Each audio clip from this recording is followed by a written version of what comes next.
What did China do for them? They asked, what can we do for China? Set out to do what needed to be done for their beloved China. And this is why we have the China that we have today.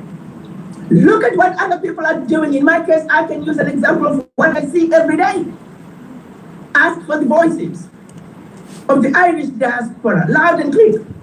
The German Americans, the Italian Americans, the Chinese, the Indians, their voices are loud and clear. But when you ask for the voices of the Black people, you might as well go to the graveyard. We are too busy listening to the wrong voices. Voices that are telling you Africa is a diseased and dying continent. When the flights were still flying full force, half the time, if you go into a plane into Africa from anywhere, 75% of the people on that flight do not look like you and I. Even within Africa, 75% of the people in that plane do not look like you and I. And yet we are being told, do not go to Africa. It's a diseased and dying continent. Well, if it is a diseased and dying continent, why are they going there in masses? It's because there's something amazing and wonderful going on in your Africa. There's something amazing and wonderful that belongs to you. That is your inheritance. I'm saying this to say, my brothers and sisters, we are at a crossroads. If there was ever any time that we must wake up from our slumber, any time that we must acknowledge that we are suffering from the disease of legacy of colonization and slavery, not only are we sick, but we are in the intensive care.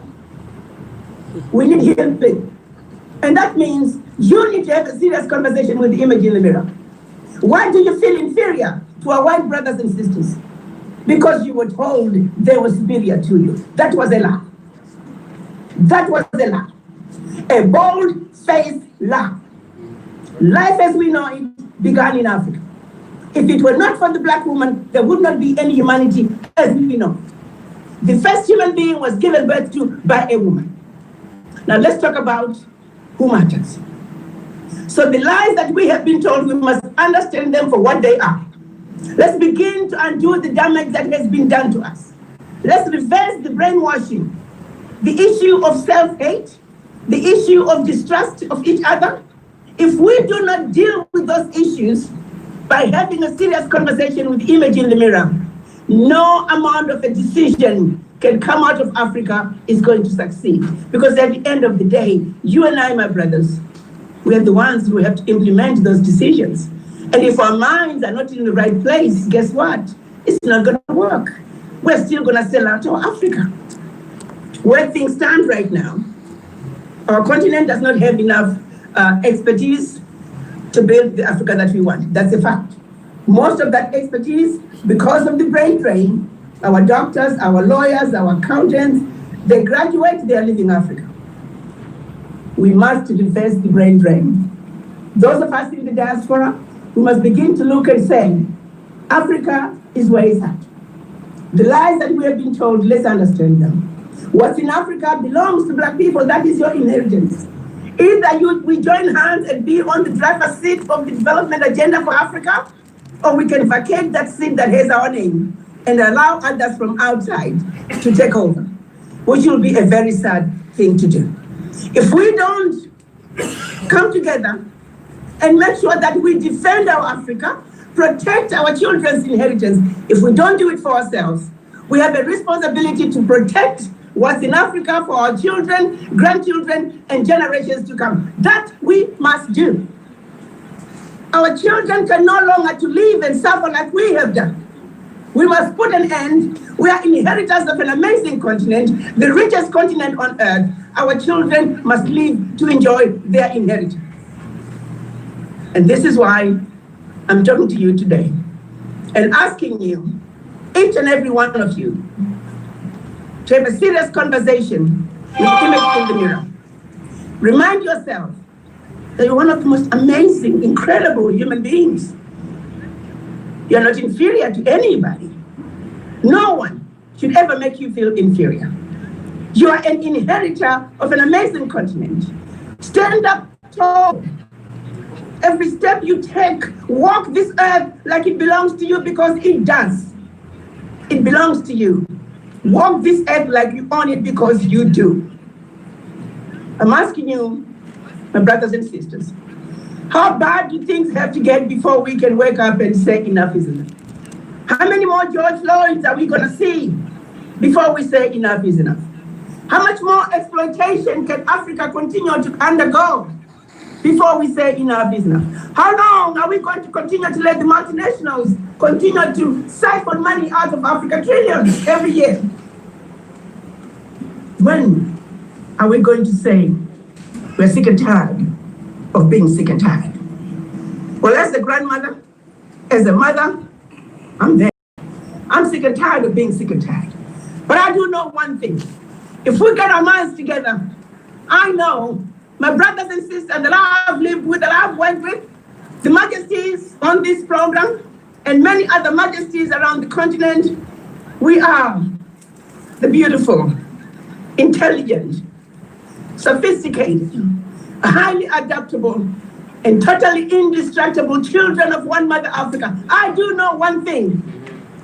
When I get that call to everyone, when we all receive that call from Mother Africa, I have no doubt in my mind that you're all going to answer that call. And if there was ever any time for you to answer that call, that time is now. So let's think about coming together, speaking with one voice. This university gives us an amazing opportunity to do just that, where we can stand on top of the tallest mountain and proclaim to the world, and speaking with one voice, one heart, one mind, let the world know that the children of Africa are now coming together and are heading towards a common destiny. And this time, our destiny, riding our own train, walking towards a common agenda for us. I thank you.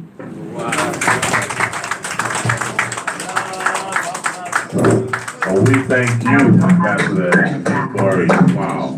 I mean, such a powerful delivery, such a clear, direct message. We've heard that call.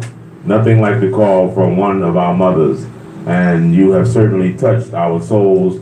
And I'm sure for those who are online with us, you've touched those souls. You made the clarion call, and we hear you, and we hear the soul and the womb of Mother Africa.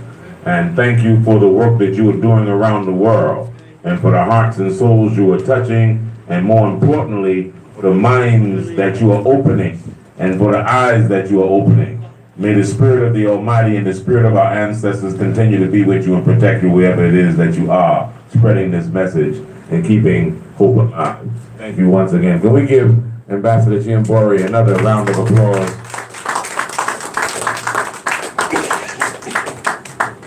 I mean, that certainly inspired everyone up.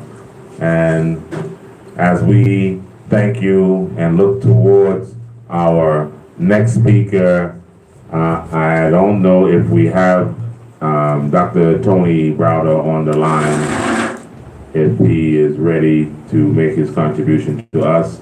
We have Dr. Tony Browder that we want to invite to be our next speaker.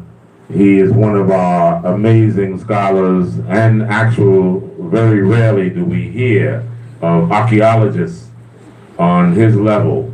He's the only black man we know, especially African, who has a license to do archaeological work and finds in Egypt, the land of our ancestors that others have also claimed.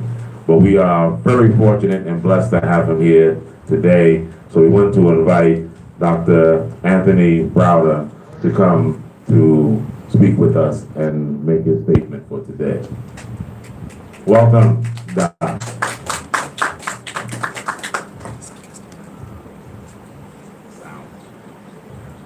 Well, is your mic on? We can't hear you. The brothers and sisters responsible for organizing this phenomenal event. I also would like to acknowledge everyone who is watching from throughout Ghana and across the continent, and trust that you will receive my information in the spirit in which it is offered to you. I'm not quite sure if I will be able to share my screen. I hope I will. I have some images I'd like to share with you that will illustrate the work that we're currently doing. Is it possible for